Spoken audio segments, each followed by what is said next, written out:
សួស្តីប្រិយមិត្តទាំងអស់គ្នា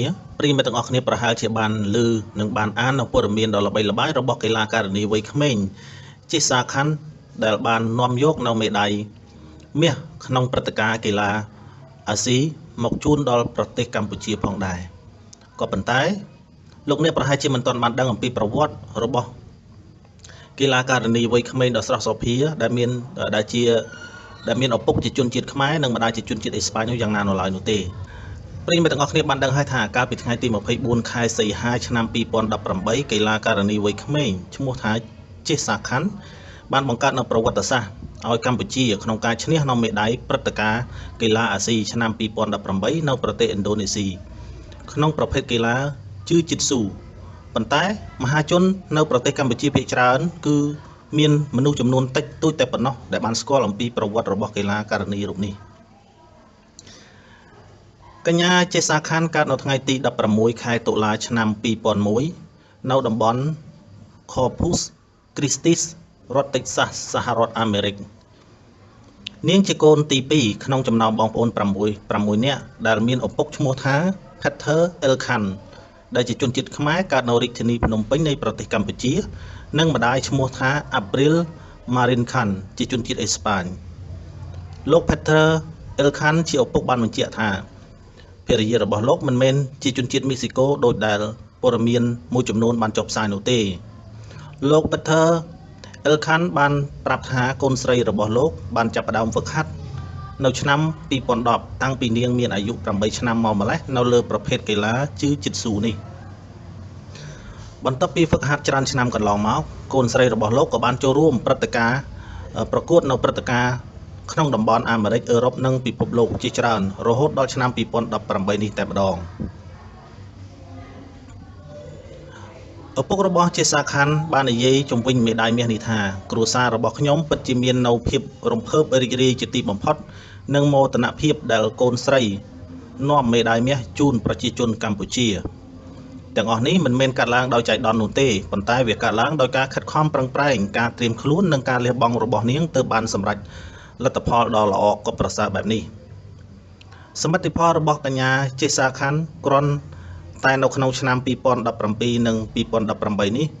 គឺវារឹតតែអស្ចារ្យខ្លាំងមែនទែនដែលនាងបានឈ្នះនៅមេដាយមាសជាច្រើនក្នុងកម្រិតអន្តរជាតិនិងកម្រិតពិភពលោកក្នុងឆ្នាំ2017កញ្ញាចេសាខាន់បានប្រកួត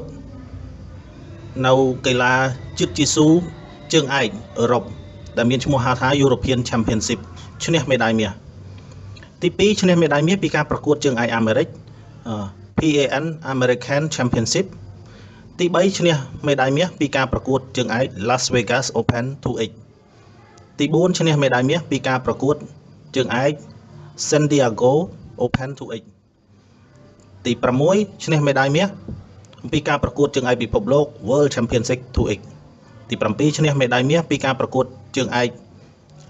Long Beach 2X ទី8ឈ្នះមេដាយមាសពីការប្រកួតជើងឯក Los Angeles Grand Slam ទី9ឈ្នះមេដាយមាសពីការប្រកួតជើងឯក Noni World Champion 2X ទី10ឈ្នះមេដាយមាសពីការប្រកួតជើងឯក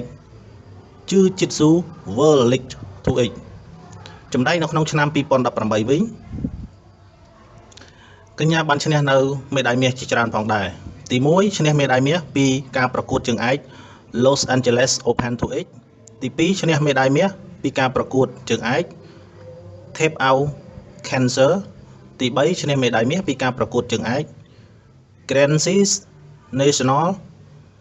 ទី4ឈ្នះមេដាយមាសពីការប្រកួតជើងឯក Jiu Jitsu World League 2X ទី5ឈ្នះមេដាយមាសពីការប្រកួតជើងឯក Five Gold ទី6ឈ្នះមេដាយមាសពីការប្រកួតជើងឯក PAN American Championship 2X ទី7ឈ្នះមេដាយមាសពីការប្រកួតជើងឯក San Diego Open 2X ទី8ឈ្នះមេដាយមាសពីការប្រកួតជើងឯក World Championship ទី9ឈ្នះមេដាយមាសពីការប្រកួតជើងឯក American National GI and No GI និងទី10ឈ្នះមេដាយមាសកីឡាទ្វីបអាស៊ី Asian Games 2018ដែលបាននាំមកជូនដល់ប្រជាជនកម្ពុជាផងដែរនេះគឺជាប្រវត្តិនិងសមិទ្ធផលដែលនាងបានឈ្នះ ក្នុងរយៈពេលត្រឹមតែ2ឆ្នាំប៉ុណ្ណោះគឺឆ្នាំ2017និង2018ឃើញថាមានមេដាយមាសសរុបរហូតដល់ទៅ20មេដាយមាសបាត់ទៅហើយដូច្នេះប្រវត្តិរបស់នាងគឺមានការអស្ចារ្យខ្លាំងណាស់